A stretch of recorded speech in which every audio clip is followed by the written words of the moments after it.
Assalamualaikum warahmatullahi wabarakatuh. Selamat datang kembali di channel Sadra Media, tempat yang tepat berbagi manfaat. Oke teman-teman semua, pada kesempatan kali ini saya akan sedikit berbagi sama teman-teman seputar perakitan komputer. Dalam hal ini saya akan mencoba membuat sebuah tutorial bagaimana cara merakit komputer desktop. Namun yang perlu saya tegaskan, perakitan pada kali ini saya akan merakit satu buah motherboard tanpa menggunakan casing ya. Tentunya hal ini akan mempermudah bagi sebagian teman-teman semua ya. Dan perlu saya sampaikan juga, untuk tutorial kali ini saya persembahkan pada teman-teman pemula terutama, atau juga kepada teman-teman pemula yang sedang bergelut di bidang servis ya. Karena kalau untuk teman-teman yang sudah profesional, sudah terbiasa. Oke, untuk perakitan kali ini saya akan menggunakan satu buah motherboard ya. Kebetulan motherboard ini motherboard servisan, motherboard Asus dengan soket LGA 775 menggunakan DDR3 ya. Nah, untuk perakitan kali ini nanti teman-teman silahkan simak sebaik-baiknya ya. Saya akan sampaikan step by step ya. Untuk itu, supaya mempersingkat waktu, kita langsung saja ke perakitan. Oke, baiklah, kita langsung masuk ke proses perakitan. Namun sebelumnya tentunya teman-teman harus sudah menyiapkan alat dan bahannya ya. Di sini saya menggunakan motherboard Asus P5G41T ya. Ini motherboard second sebetulnya. Nah, juga di sini dengan menggunakan DDR3 1333 untuk kecepatannya, dan sudah ada konektor SATA ya, dengan menggunakan soket LGA 775. Untuk hardware yang lainnya di sini saya juga sudah menyiapkan fan cooler untuk kipas prosesor, terus hard disk Seagate SATA, terus memori DDR3 masing-masing 2 GB ya. Dan ada PSU power supply, dan juga yang terakhir prosesor dengan kecepatan Pentium 4. Oke, kita masuk ke proses perakitan.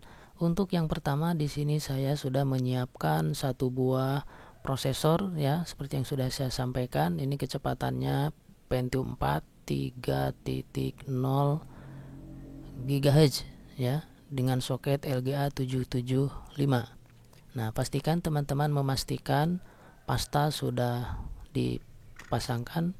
Lalu silahkan teman-teman pastikan di sini ada tanda ya, untuk mempermudah dalam proses pemasangan. Sekalipun di sini sudah ada soket ya, coak, karena akan mempermudah dalam proses pemasangan. Pastikan dipasangkan dengan tepat sesuai dengan posisinya. Silakan ditutup dan dikunci dengan baik ya. Nah, di sini nanti teman-teman tinggal melakukan pemasangan coolernya. Nah, di sini teman-teman harus memastikan ya, ini soketnya, soket untuk penguncinya bekerja dengan baik ya. Di sini teman-teman bisa lihat untuk fan cooler LGA 775 ini memang agak rentan, jadi mudah patah. Jadi pastikan hati-hati dalam proses pemasangannya ya. Di sini bisa teman-teman lihat, jadi proses pengunciannya itu dia harus dimasukkan dulu yang bagian putihnya ya, itunya diangkat yang bagian hitamnya. Nah, di sini teman-teman juga harus memposisikan dengan baik ya. Jadi pastikan posisi kabel power untuk fan coolernya yang dekat dengan konektor. Nah, teman-teman bisa lihat di sini saya masukkan yang bagian putihnya dulu, jadi pastikan untuk yang bagian hitamnya itu diangkat. Setelah masuk dengan benar, silakan teman-teman tekan secara perlahan untuk yang bagian hitamnya, nanti dia akan ke bawah, dan silakan diputar searah jarum jam atau berdasarkan soket penguncinya. Teman-teman bisa lihat di sini sudah mengunci ya. Silakan lakukan di semua sisi. Selanjutnya kita lakukan pemasangan. Pastikan pemasangan konektor untuk fan coolernya dipasang dengan benar ya. Jangan sampai terbalik. Ya, lihat di sini teman-teman harus sudah memastikan terpasang dengan baik. Nah, ini bisa dilihat ya. Oke, selanjutnya kita memasangkan atau menempatkan memori ya. Ini pastikan soketnya sudah sesuai, jangan sampai terbalik ya. Tidak mungkin terbalik ya, karena ini sudah sesuai dengan posisi soketnya ya. Insya Allah lah teman-teman bisa mudah. Pastikan pemasangannya dengan 2 tangan ya, supaya mempermudah dan mengunci dengan baik. Nah, selanjutnya teman-teman bisa memasangkan hard disk. Ya, di sini silakan teman-teman boleh memasangkan powernya dulu ya, atau kabel datanya dulu. Di sini saya mengkoneksikan powernya dulu ya, power SATA di sini. Nah, selanjutnya di sini saya setelah memasangkan untuk powernya, selanjutnya teman-teman silahkan pasang untuk kabel datanya. Di sini SATA ya. Pilih yang SATA paling pertama dan konektorkan dengan harddisk. Pastikan tidak terbalik ya. Oke, pastikan terpasang dengan baik ya. Kalau sudah, silakan teman-teman boleh melakukan pemasangan untuk power ATX-nya ya, 24 pin. Hati-hati dan pastikan terkoneksi atau menancap dengan baik ya. Boleh menggunakan 2 tangan supaya maksimal ya. Nah, selanjutnya pasangkan yang 4 pinnya, ATX 4 pinnya. Pasangkan, jangan lupa, karena kalau tidak dipasangkan dia tidak akan nyala ya. Nah, di sini pastikan juga soketnya sudah benar diposisikannya.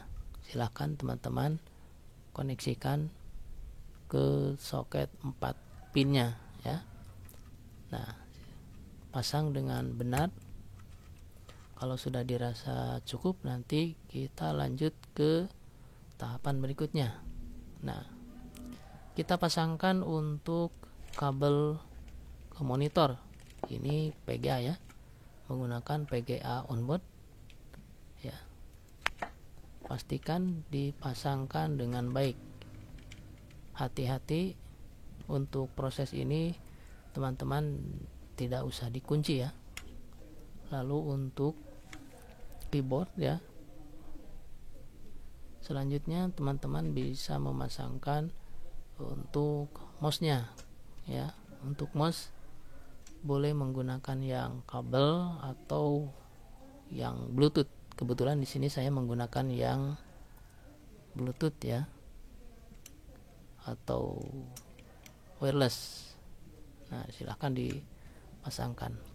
Selanjutnya teman-teman bisa menghubungkan kabel power ke PSU ya. Pasangkan dengan baik dan pastikan dihubungkan selanjutnya ke arus listrik. Untuk menyalakan komputer, teman-teman bisa lihat dulu bagian front panel ya.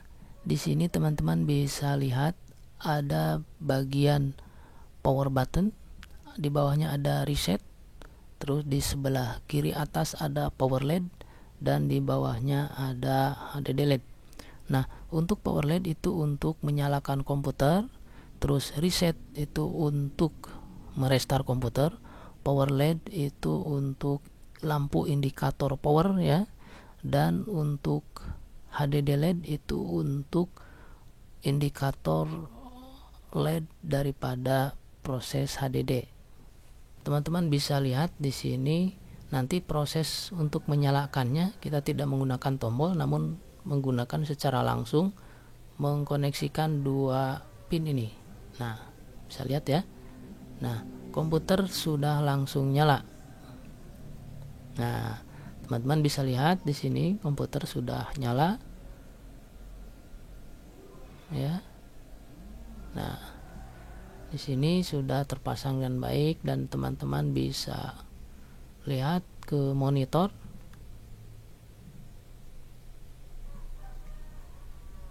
Kita tunggu beberapa saat, nanti dia akan respon ya.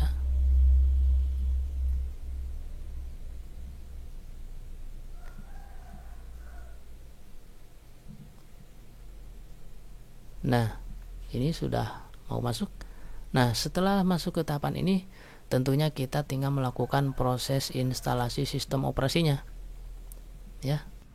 Oke teman-teman, itulah tadi satu buah tutorial perakitan komputer desktop ya. Cukup sederhana dan memang ini saya buat untuk teman-teman pemula ya.